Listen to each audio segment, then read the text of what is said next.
You may be against the ropes, but keep on fighting, Timothy. Keep on fighting this until the end. Paul has suffered so much. So much. He suffered death on 2 occasions, to the point that they tried to lure him out the city through the window and he fell upon the rocks and died. He suffered hunger, snakes biting him, shipwreck, suffered storms beyond storms, perilous times. He was robbed, rejected of the Romans. His own people hated him. Even the church tried to stop him. The Corinthian church and the Thessalonian church, they stoned him and killed him. They rejected him on a Sabbath day.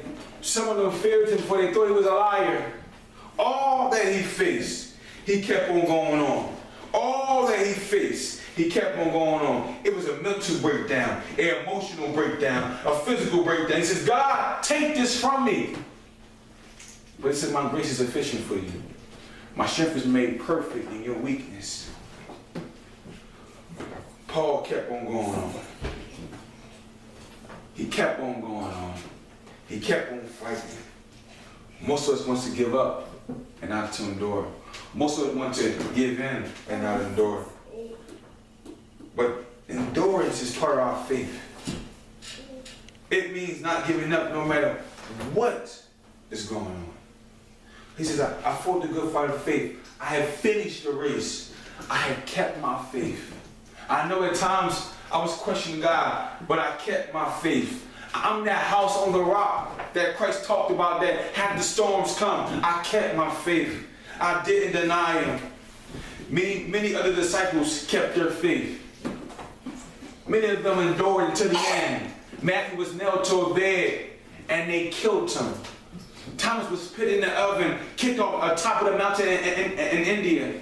John, the beloved disciple, was boiled in oil to the point that he died and was resurrected and lived amongst the islands of Patmos. Peter was crucified. James was beheaded. All these things happened to those who believe. Paul died by having his head chopped off. But he endured until the end. Christ says, I know it's tough. I know it's tough. But I made the way. I made the path for you to make it through. Don't worry about the pain. I'm going to comfort you.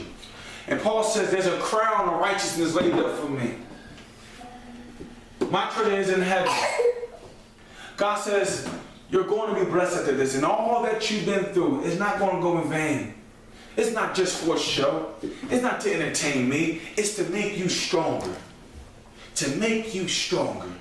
God says, I'm going to make you that great doctor, that great surgeon, that great lawyer, that great business person. I'm going to bring you out of the process. I'm going to bring you out of the hellhole. I'm going to bring your child back. I'm going to restore your marriage. I'm going to do this.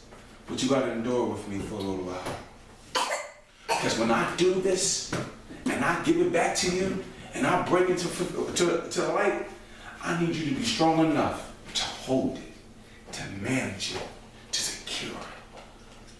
And this is why God told you to endure it. Because when he brings you into it, and when he brings it back, you're going to have enough knowledge, enough wisdom, enough understanding to handle it and to multiply it. And that will be your testimony. As Paul's life is his testimony to us. Endure. Keep fighting that fight. Like I'm fighting the fight. I'm fighting this fight. And I'm keeping the faith. Even though at times I want to give up, I'm keeping that faith. At times I want to walk away, I'm keeping the faith. I'm trying to push a book through, but I'm keeping the faith. At times I said I don't want to do the book, but I'm keeping the faith. I thank you. He kept the faith dying on the cross. Christ fought the good fight for me and you.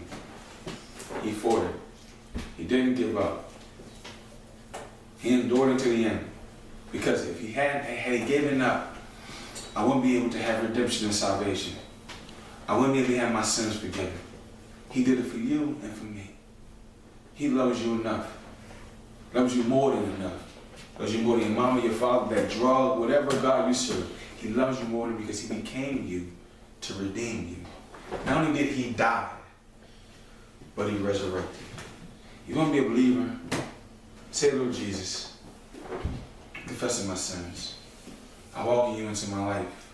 I make you the Lord of my life. Create me a new heart and a new mind. Fulfill your will in me.